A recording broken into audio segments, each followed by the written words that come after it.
faut faire attention aux sondages. C'est votre coup de gueule, Nicolas Jeantet. Oui, parce qu'on a parlé depuis tout à l'heure des grands influenceurs de cette campagne, outre les chaînes YouTube. Il y a les médias en général. Les médias, YouTube est un média, mais les médias en général. Et je pense que effectivement, les sondages sont influenceurs de cette campagne. Et mon coup de gueule, c'est pas contre les instituts de sondage, mais surtout contre l'interprétation qu'on peut en faire, et notamment que la presse écrite, notamment gratuite, peut faire. L'autre jour, je me baladais, je voyais un journal, je ne vais pas le citer, on disait baisse vertigineuse de Marine Le Pen, ou Macron indétrônable à plus de 10 points. Et donc les Français, en lisant ça, se disent « Oh ben ça y est, tout est joué ». Voilà. Donc je voudrais rappeler simplement les règles de base de ces sondages. 1, c'est une photographie à l'instant T de l'opinion, et donc ça peut changer du jour au lendemain. On l'a vu avec Fillon, on l'a vu, bah oui. D'ailleurs, ça change un peu. Et ce qui est valable aujourd'hui, le 18 février, ne sera pas forcément valable le 10 avril. Deuxièmement, les gens qui répondent à ces instituts de sondage répondent souvent sur des énervements de dernière minute, des réactions chaudes. Et donc c'est pour ça que d'ailleurs, dans ces sondages, l'extrême droite, d'une façon générale, est toujours surévaluée. Parce que les gens, au moment, au moment de mettre leur bulletin de vote dans l'enveloppe, là réfléchissent et disent finalement, qu'est-ce que je fais? Et là, c'est plus un coup de cri ou un coup de gueule, mais c'est vraiment voilà, un vote conscient. Et ça, c'est important. Moi, je l'ai vu encore, et je vais reprendre l'exemple de mon cher président Hervé Morin, lors des dernières régionales, il y avait le Rassemblement National. Et lui, ça se touchait à 1 point. Et au final, il y a eu 10 points d'écart. Quand on a demandé à Frédéric Dabi, qui est un ami, on lui dit, mais comment ça se fait que tu as pu...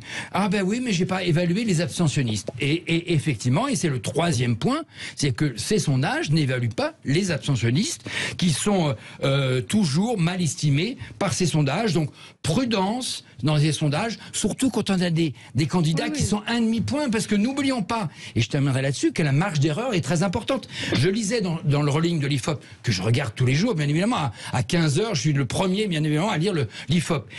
Et comme sur le contrat d'assurance, il y a bien marqué marge d'erreur possible à plus ou moins 1,4, 3,1 points. Vous vous rendez compte? Eh ben voilà. Donc, prudence. Tout le monde se plaint du niveau de la campagne. Est-ce qu'elle est vraiment pire que les précédentes? La faute à qui? Aux médias qui ne retiennent que les petites phrases, comme le dit Nicolas Jeantet, ou aux politiques qui ne cherchent que la petite phrase, mon cher Nicolas? Pour moi, il y a 2 raisons essentielles. D'abord, c'est la 5e République qui personnalise trop la fonction présidentielle. Et on concentre tout sur le regard des candidats eux-mêmes. On dit toujours que c'est la rencontre entre un candidat et le peuple. Ouais. Et donc, tout est concentré, effectivement, sur la personnalité du candidat, et on oublie, par moment, les idées. Ça, c'est le premier point. Deuxième point, je pense que la campagne a très mal commencé, puisqu'elle a commencé avec l'entrée, entre guillemets, de Zemmour en septembre, sur les thèmes de l'immigration, et je pense que ça a faussé un peu le débat. La preuve, on ne retrouve plus, d'ailleurs, l'immigration en tête des problématiques des Français. Et je pense que, dès le départ, on a polarisé cette campagne autour de Zemmour, et ça a faussé un peu le jeu. Et puis, troisième réponse, je pense qu'effectivement, l'entrée en campagne de Macron va permettre enfin de discuter des vrais sujets, mais très honnêtement, moi qui fais partie de l'équipe de campagne d'une candidate, on travaille le projet, on ne fait que parler de notre projet. Après, les médias ne retiennent ce qu'ils veulent, et les médias préfèrent retenir les petites phrases, les mercatos des candidats, plutôt que les vraies propositions. N'oublions pas qu'Éric Zemmour, c'est à la base un journaliste, un polémiste. Il n'a jamais conduit. Vous l'imaginez conduire les affaires du pays? Vous l'imaginez? Il ne sait même pas ce que c'est qu'un budget de finances publiques. C'est extrêmement compliqué. Enfin, il faut avoir au moins géré une mairie, un département ou une région avant d'être président de la République. On ne s'improvise pas du jour au lendemain président de la République. Et quand on lui pose la question, il dit j'aurai une équipe. Mais quelle équipe? Il va mettre qui? Philippe de Villiers comme Premier ministre? Soyons sérieux. Ça donnait des idées à certains. Il n'avait rien géré avant d'être président de la République, Emmanuel Macron. Il avait été ministre quand même. D'accord, mais vous dites gérer une mairie ou quoi? Enfin, être ministre, il a été ministre du budget quand même. Enfin, c'est quand même très important. Mais il n'avait pas géré politiquement. Il n'a jamais eu de mandat électif, c'est ça, c'est surtout ça. Et je pense qu'il le paye d'ailleurs un peu aujourd'hui. Et d'ailleurs, il le paye aujourd'hui, il a surtout payé en début de mandat. Mais il y a un paradoxe, on va me dire c'est encore un sondage, etc. Mais il y a un paradoxe à voir la dynamique d'Éric Zemmour, et puis avec ce chiffre 24% qui estime qu'il a la carrure d'un président. C'est bien pour ça que le vote pour l'instant à Éric Zemmour est plutôt un vote protestataire, plutôt qu'un vote vraiment pour amener Éric Zemmour au deuxième tour de l'élection présidentielle. C'est ce qui vous arrange d'avoir un duel. Avant c'était Macron-Le Pen, maintenant c'est Macron-Zemmour. Bien évidemment, c'est le duel qui vous arrange pour gagner l'élection présidentielle.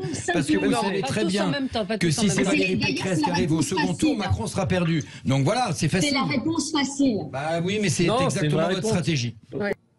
Vous m'interrogez tout à l'heure sur la ligne de Valérie Pécresse. Elle est claire.